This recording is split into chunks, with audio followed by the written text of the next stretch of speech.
BTR yam Rakesh Brahma? Who is he?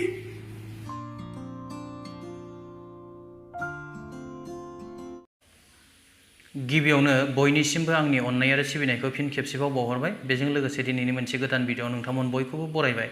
आसा खालामो भिडिअखौ जोबजासिम नायगोन आरो भिडिअखौ नायखांनायनि उनाव मोजां मोनदोंब्ला लाइक, शेयार, कमेन्ट आरो चेनेलखौ साबस्क्राइब खालामगोन होननानै। इन्ट्र भिडिअआव नोंथांमोनहा जायखौ ससे नुदों बे नुथायखौ जोङो दान्दिसे उनाव सावरायलांगोन। दा गिबियावनो जोङो सावरायनि मैयासो जानानै थांनाय बड'लेण्ड FC आरो आर्मि FT मोननैनि गेजेराव जितु क'क्राझारनि साइ स्टेडियामाव जितु फुटबल मेट्च जादोंमोन दुरान्ड काप, बेयाव मैया मोनसे दुंहाव थासारि जादों।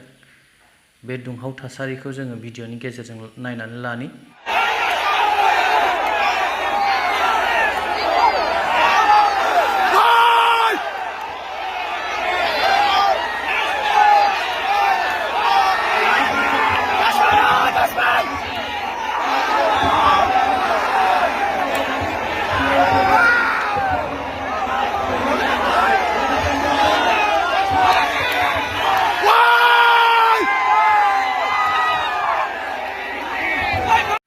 क'क्राझार सिटि अफिस, बे सिटि अफिसावनो साइ स्टेडियामाव थांनाय 5 आगस्टआवबो फुटबल मेट्चनि थाखाय खारग्लुं खारसि, बुग्लुं बुसि आरो अखा हानायजों माने ओरैबायदि असान्थि जानानै थांबाय। नाथाय आरो फिन खेबसेबाव मैयानि जितु नैबे नुथाय बेबो जोबोद दुखुनांथाव जादों।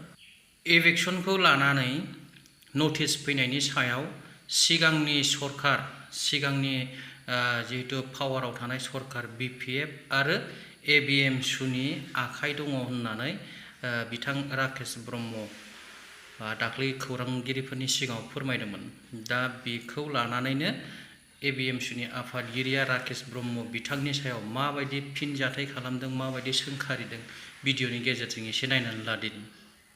যে ABMSUৰ বিৰুদ্ধে কোনো ধৰণৰ কটু মন্তব্য নকৰিব, কোনো ধৰণৰ তথ্য প্ৰমাণ নোহোৱাকৈ আপুনি ৰাইজৰ আগত ABMSUক জনমানসত সেৱা প্ৰতিপন্ন কৰাৰ যি ষড়যন্ত্ৰ ৰচিছে, এই ষড়যন্ত্ৰৰ বিৰুদ্ধে কিন্তু ABMSU প্ৰয়োজনত আইনৰ দ্বাৰস্থ হ'ব।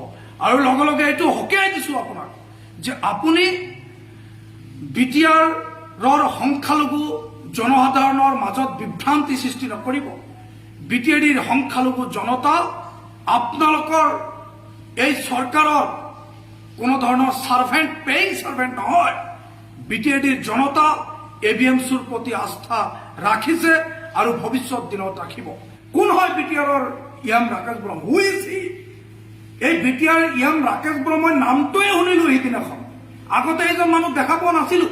তেখেতৰ যি কথাৰ ষ্টাইল, প্ৰমোদ বড়ো ডাঙৰীয়া আচলতে এনেকুৱা ইয়ামক দি পেলাই BTRখন চলাব খুজিছে নেকি?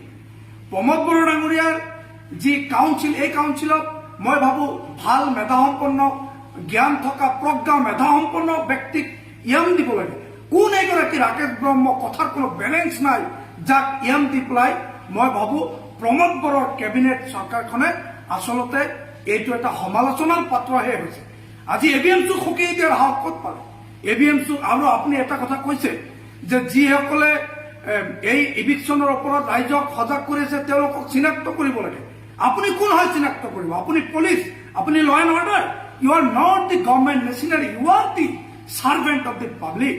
আপুনি ৰাইজৰ প্ৰতিনিধি ভাগ্যৰ জগত হৈ গৈছে চাগে। আপুনি এনেকৈ ABMSUৰ কথা যি কটু মন্তব্য কৰিছে, এই মন্তব্য আগন্তুক দিনত আপুনি উঠাই লওক, অন্যথায় প্ৰয়োজনত ABMSUৱে আইনৰ দ্বাৰস্থ। उन्दै बैसोनि हिन्जावसा गथ'खौ फिन जिनाहारि आरो बे जाथाया जादों मंगलदैयाव।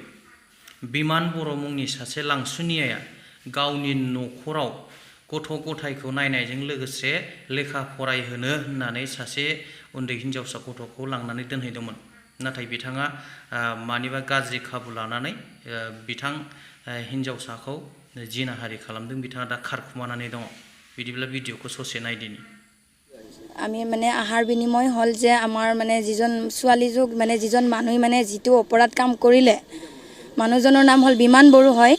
এই যে সিহঁতৰ ঘৰত মানে লৈ গৈছিল আমিও মানে জোৰ জবস্তি কৰি সিহঁতৰ ঘৰত খেদা নাছিলোঁ যে হয় সিহঁতৰ ঘৰত তাৰমানে লালন মানে চলি ল'বৰ কাৰণে পঢ়া শুনাবৰ কাৰণে লৈ গৈছিল লৈ যাওয়া ধৰি সিহঁতৰ ঘৰত মানে পঢ়াৰ সুবিধাটো দিছিল এইটো নাই দিয়া বুলিও নকওঁ কাৰণ ক'লে আমাৰ সেইটো ছাইডত লাগে ভুল হ'ব কাৰণ পঢ়াৰ অলপ সুবিধা দিছিল সিহঁতে তাৰপাছত পঢ়াৰ সুবিধা দিয়াত ধৰি মানে সিহঁতে তাৰ যে মাকে ৰাতিপুৱাৰ মানে 4টাত মৰ্ণিং আপ কৰিবৰ কাৰণে যায় যাওয়াত ধৰি ৰাতিপুৱাৰ মানে ভাগত মানে উঠি মানে যায় কিনি যে সিজন যে বিমান বড়োই যে আমাৰ ছোৱালীজনীক যে 15 বয়সৰ ছোৱালীজনীক যে ইমান যে লেতেৰা ঘিননা পাপ কাম কৰিব আমি লাইফতো ভাবা নাছিলোঁ सरकारा जिनाहारि खालामनाय एबा उन्दै बैसोनि गथ'फोरखौ जिनाहारि खालामनाय बेफोरबायदि अपराधनि सायाव गोख्रोंनिफ्राय गोख्रोंसिन माने आयेन खालामदों नाथाय सरकारा बेफोर आयेनखौ पास खालामनायाव एबा बेफोर साजाखौ होनायाव माने फेलार जादों नामा